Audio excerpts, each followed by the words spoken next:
The Haunting of Bly Manor is the follow-up to the wildly successful Haunting of Hill House, which hit us last year and was a huge hit with both critics and fans alike, which is kind of a rarity these days, honestly. And I was not expecting this to even come out because of the COVID pandemic. I thought this would get delayed like everything else, but somehow they got this done and out on time. And I try not to be someone who compares too much to, something that came before it, especially since they're really not connected outside of that Mike Flanagan is involved, that it's a haunting of a manor, and that Netflix produced it, and you have, a similar cast, but no reoccurring characters and nothing to do with the Haunting of Hill House in any way, shape, or form. That all being said, I do find that this will split audiences, no doubt about it. I'm a little late to the party, so I do have some insight on that. I have been seeing mixed opinions, but even if I had watched this the second it had come out and not read a single thing, I could tell you easily this was going to divide audiences, because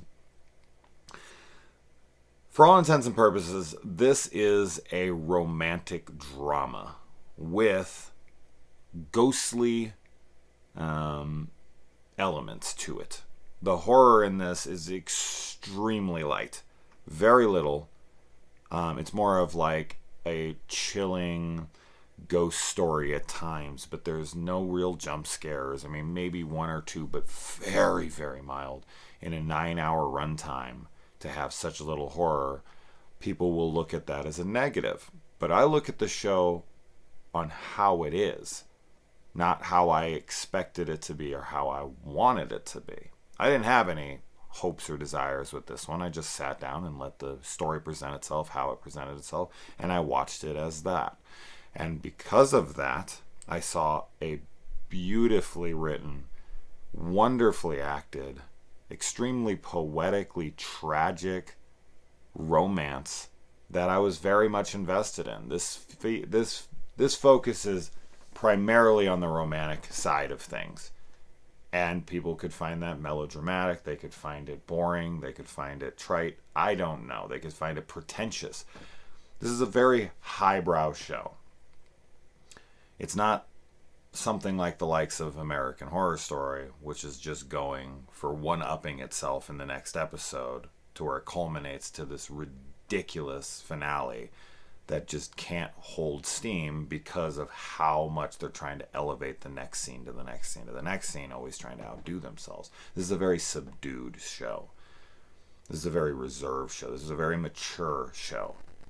And for a lot of horror fans, that's not going to work. They're going to be like, boring. Where's the scares? Where's the horror? Where's the kills? Where's the tits? Where's the this? You're not going to get that in here. If you're looking for an extremely well-acted, well-written, well-thought-out show, see, that's the thing. With American Horror Story is very much written on the fly. I highly doubt that they actually get an end game in mind when they start in the writer's room.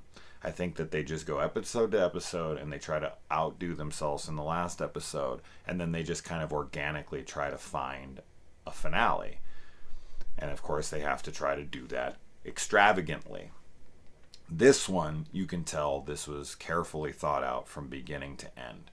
The way the beginning sets up is the way the end kind of comes to a head and all makes sense, and you're like, oh shit, that's what's happening, and that's what these. I don't want to get into spoilers, obviously, so I'm not going to say what I was about to say, so we'll just keep it at that. But you can tell when this ends that everything was meticulously thought out.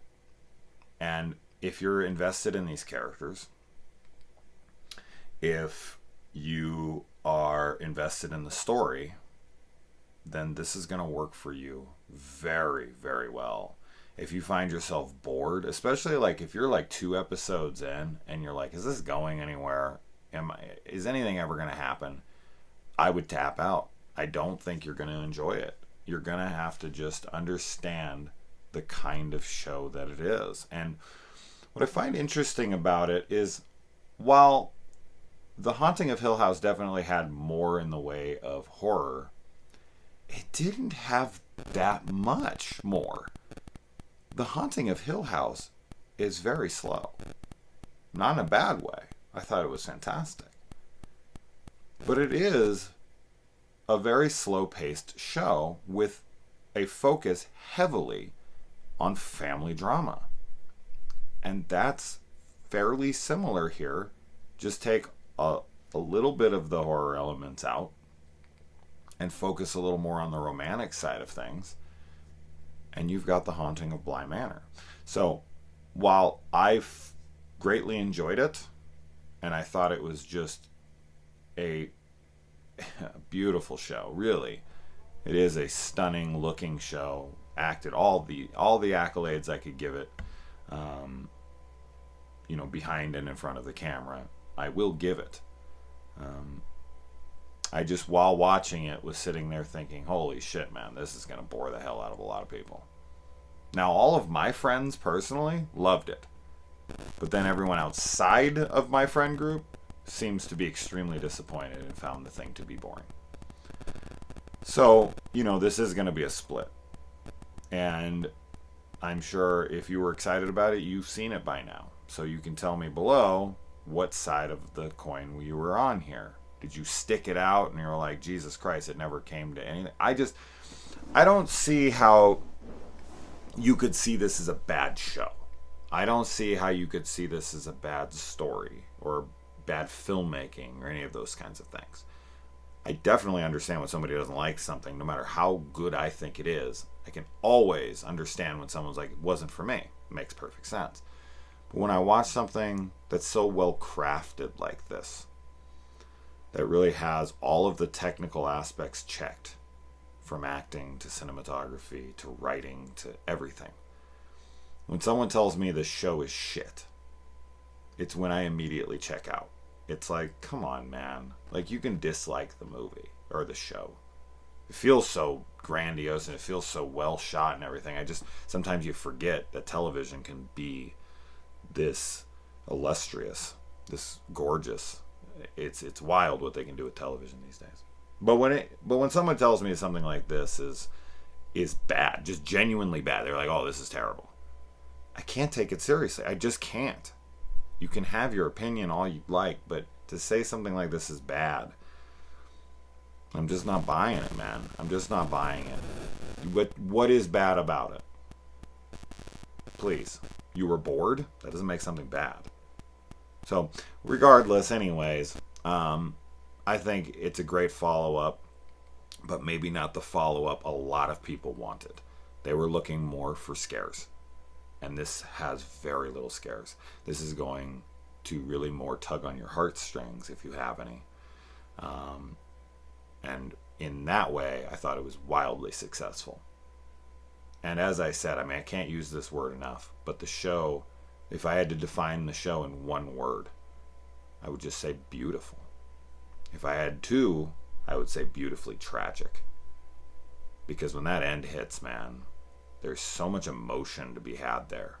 Because you kind of just take everything in. And that final shot, woo, man, it's poetic.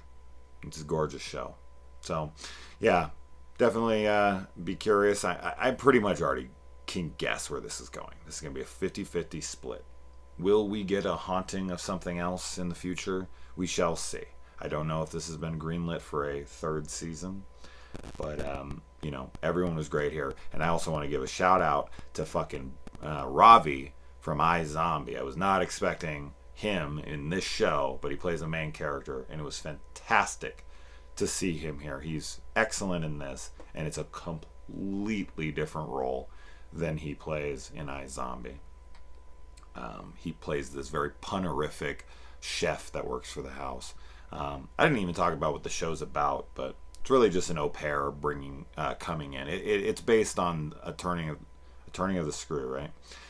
Which I know very little about, except for the adaptations that I watched, which was this year's movie, The Turning, which was a fine film until the third act, and then it just, I don't know what the fuck it was trying to pull off, but it was dreadful. It was one of the most shockingly bad third acts I've ever seen to a film. Like, it felt so disconnected from the first 2/3 that I just kind of sat there in awe. It was like this really poor editing choices and this really poor like narrative choices, and What a weird film, but it has, it's based off similar. It's based off the same works here, so it has similar story stuff in it. So, but to compare the two is ridiculous. But yeah, I mean, everyone is great. Everybody here is fantastic. I don't see a weak link in the chain. The acting from the children is great, which can always be kind of a drag on film and television. But I think I got off track with the whole plot synopsis, which 10 and a half fucking minutes in, I guess it doesn't really matter at this point. But an au pair is brought in to look after these kids after the death of their previous one, and while she's there, she starts to have traumas from the past follow her to this manor, and then other people have their own encounters, and that's about as much as I'd say on it. But yeah, man, I don't know how you could watch this and not see quality. Boredom, sure. If this isn't your thing, it's not your thing. But fuck, this is so well done. This is so well done. Just like The Haunting of Hill House, this is such a technical achievement in television. So for me, I think they killed it. And I think for other people, they'll think they killed it in the sense that they killed the franchise. So it'll be different versions of killed it. But for me, it's the good kind of killing it.